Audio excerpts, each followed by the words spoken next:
Good morning. বোর্ডে একটা অঙ্ক লেখা আছে, ভালো করে পড়ে নাও। এটা তোমাদের, আমি মাধ্যমিক পরীক্ষার্থীদের জন্য বলছি, তোমাদের পাঠ্যপুস্তকেরই একটা অঙ্ক।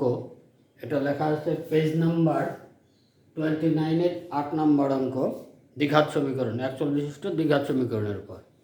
এখানে লেখা আছে 5x² + 2x - 3 = 0। এই দ্বিঘাত সমীকরণের বীজ দুটি আলফা ও বিটা হলে alpha square plus beta square, alpha cube plus beta cube, 1/α plus 1/β এবং alpha square by beta square plus beta square by alpha এর মান নির্ণয় করো। তো তোমরা আশা করি জানো যে এইগুলোর মান নির্ণয় করতে গেলে আমাদের আলফা প্লাস বিটা এবং আলফা বিটার মান লাগবে, সেটা সংখ্যা মানে হোক আর যে মানই হোক না কেন, সেই মানটা বের করে নিতে হবে। সেটা আমরা কোথার থেকে পাবো? এই সমীকরণ থেকেই পাওয়া যাবে, যেটা কি আছে 5x² প্লাস 2x মাইনাস 3 = 0।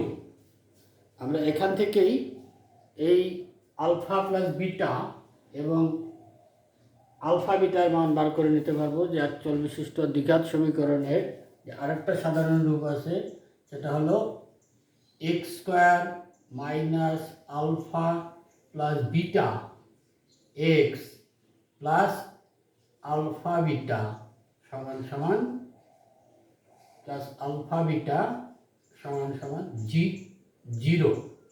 দেখো এই সমীকরণটার সাথে এটা প্যারিটি আছে অনেক।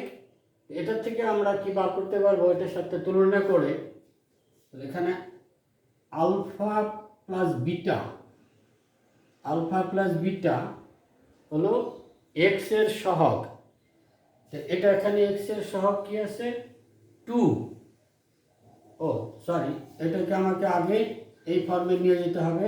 দেখো প্রত্যেকটা পদকে যদি আমরা 5 দিয়ে ভাগ করে দেই, তাহলে এটা কি হবে x² 2/5x মাইনাস 3/5 সমান সমান 0। ঠিক আছে, বুঝতে পেরেছো তো? প্রত্যেকটাকে 5 দিয়ে ভাগ করলে এই রূপে চলে আসতো। এখান থেকে তুলনা করলে দেখো আমরা পাই আলফা প্লাস বিটা সমান সমান এক্স এর সহগ। এক্স এর সহগ হলো আলফা বিটা। এখানে এক্স এর সহগ আছে 2/5, সাইন আছে মাইনাস 2/5 হবে। আর আলফা বিটা হলো মাইনাস 3/5। এবার দেখো আমরা দুটো মান পেলাম, একটা হলো আলফা বিটার মান পেয়ে গেলাম, আলফা বিটা। এবার যে কোনো তার মান আমরা খুব সহজে বার করতে পারবো। ধরো যে আমি কোনটা করব, যে কোনো একটা করি। ধরো এটা করছি। আচ্ছা, প্রথমটাই করি। Alpha square plus beta square, তার মানে a² plus b²। a² plus b² এর মান নির্ণয়ের সূত্রটা কি? যে a plus b whole square minus 2ab, একটা আছে a minus b whole square plus 2ab। তো আমরা কোনটা লিখবো? যেহেতু এখানে প্লাসের মান দেওয়া আছে, আমরা লিখব alpha plus beta whole square minus 2 into alpha beta. কি হবে? এবার দেখো আলফা প্লাস বিটা এর মান কত? মাইনাস 2/5 এটা whole square minus 2 into alpha beta minus 3/5।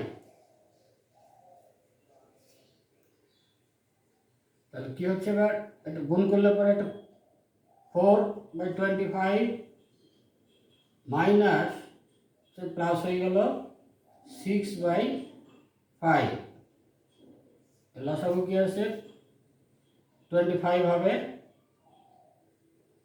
4 plus 30 কি করে হলো? যদি ভগ্নাংশের যোগ তো তোমরা নিশ্চয়ই পারবে, কারণ সমান 34/25। আবার আমরা একটু চেক করে নিই এই আলফা স্কোয়ার বিটা স্কোয়ার মানটা ঠিক হলো কিনা। Alpha plus beta whole square minus 2 alpha beta, এই মানগুলো বসিয়ে সমাধান সরল করে এটা পেলাম। সেইভাবে এবার যদি আমরা 2 নাম্বারটা করি, alpha cube plus beta cube, alpha cube plus beta cube, তাহলে A cube plus B cube এর মান নির্ণয়ের সূত্রটা লিখতে হবে। মান নির্ণয়ের সূত্রটা কি? এ কিউব প্লাস বি কিউবের এ প্লাস বি অর্থাৎ alpha plus beta whole cube minus 3 alpha beta alpha plus beta. এবার এই যে এখানে তো আমাদের আলফা প্লাস বিটার মান দেওয়া আছে, আলফা বিটার মান দেওয়া আছে, এই মানগুলো বসিয়ে দিলেই খুব সহজে অঙ্কটা হয়ে যাবে। আশা করি তোমরা করতে পারবে, নাকি আমি করে দেব? আচ্ছা ঠিক আছে, এটা করে দিচ্ছি, বাকিগুলো কিন্তু তোমরা নিজেরা করবে। এটা করলে কি হবে? আলফা প্লাস বিটা মাইনাস 2/5 এটার whole cube minus 3 alpha beta আছে minus 3/5 into alpha plus beta minus 2/5। এবার এটা সরল করলে আমরা কী পাবো? মাইনাস 2 এর কিউব কী হবে? মাইনাস 8, 5 এর কিউব 125 মাইনাস এই উপরের সংখ্যাগুলো এত গুণ করলে কী হবে? এটা মাইনাস ইংলিশে প্লাস হবে, আবার মাইনাস, মাইনাসই হবে।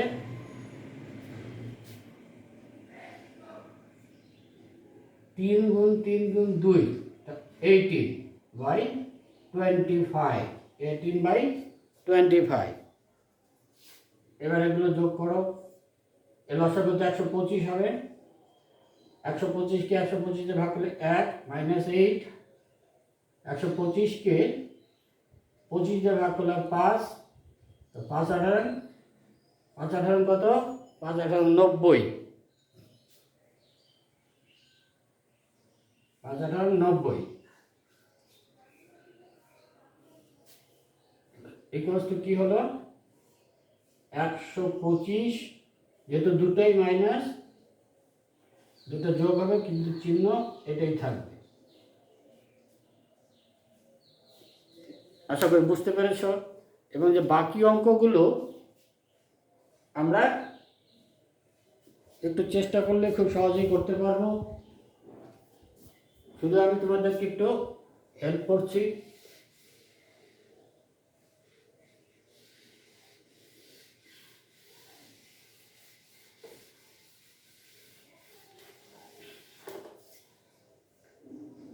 এই অঙ্কটা আছে কত নম্বরটা?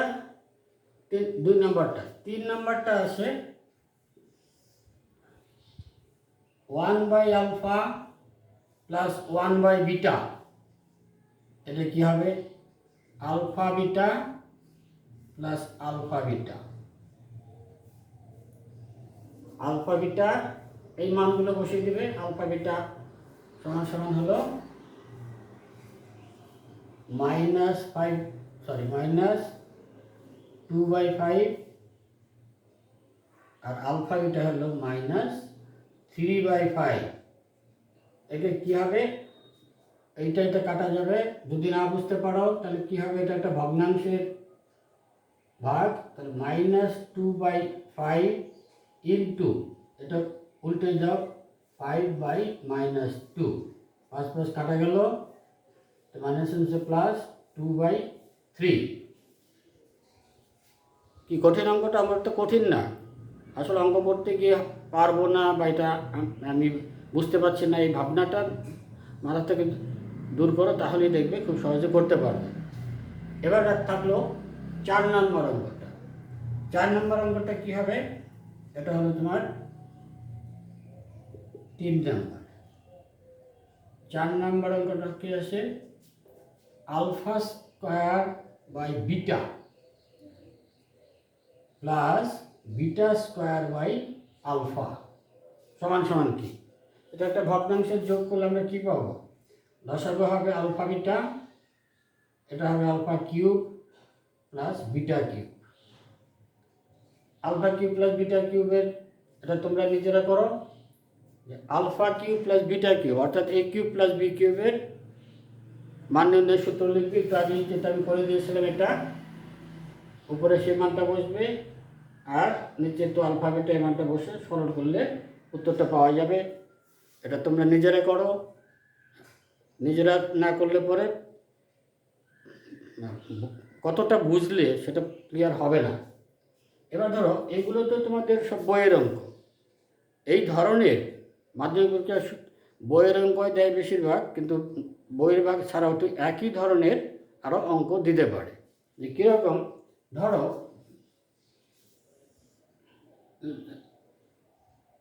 Alpha square plus beta square plus 3 alpha beta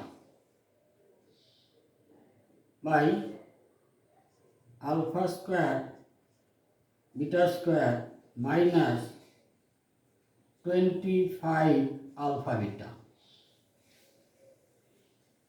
25 alpha beta.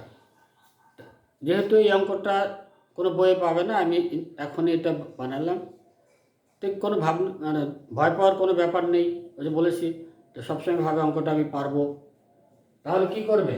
এবার দেখো এই সূত্রটা কি লিখবে, এটা হলো alpha plus beta whole square minus 2 alpha beta plus 3 alpha beta. কোন 3 আলফা বিটা? এটা। আর নিচে কি হবে? একই alpha plus beta whole square minus 2 alpha beta আর সেখানে মাইনাস 25 আলফা বিটা সমান সমান কি হলো? উপরে হলো alpha plus beta whole square, এটা হচ্ছে মাইনাস 2 আলফা বিটা আর প্লাস 3 আলফা বিটা, তাহলে কী হবে? Plus alpha beta. নিচে কী হবে? Alpha plus beta whole square, দুটোই মাইনাস, এটা 2 এটা 25, 27 আলফা বিটা। এবার এই আলফা প্লাস বিটা এবং আলফা বিটার মানগুলো বসিয়ে দেবে, বসিয়ে দিয়ে সরল করবে, দেখবে যে অঙ্কটা হয়ে যাবে। আর একটা কথা বলছি, তোমাদের তো মাধ্যমিক পরীক্ষার সময় এমনিতেও টেনশন থাকে, যেহেতু এই অঙ্কটা আমি করিনি, কতটা সমস্যার সৃষ্টি হতে পারে বোঝা যাচ্ছে না। এবার মানগুলো বসানোর পরে যদি দেখলে এটার মতো এত সহজে সমাধান হচ্ছে না, তখন কি করবে? ওটাকে ওখানে ছেড়ে দেবে, অঙ্কটা কাটবে না, ছেড়ে দিয়ে অন্য অঙ্ক করো এবং ওইটার জন্য কিছুটা জায়গা রেখে দেবে। অন্য অঙ্ক করার পর শেষে যখন সময় থাকবে তখন ওইটুকু সরল করে মানটা বার করবে। এবং এটুকু সরল করে মান না বার করলে তার জন্য কিন্তু হয়তো 1 নম্বর কাটবে, কিন্তু এটা করতে গিয়ে যদি তুমি অনেকটা সময় নষ্ট করে ফেলো এবং তারপরে দেখা গেলো ভুল করলে, তাহলে কি হলো? 0 অথবা 1 কি হাফ দেবে। সেজন্য এরকম যদি ওই যেটাকে বলা সরলীকরণে গিয়ে যদি সমস্যা হয়, ওটা ওখানে ছেড়ে দেবে, ছেড়ে দিয়ে পরের অঙ্কগুলো করবে। আশা করি বুঝতে পেরেছ। আজ এখানেই শেষ করছি।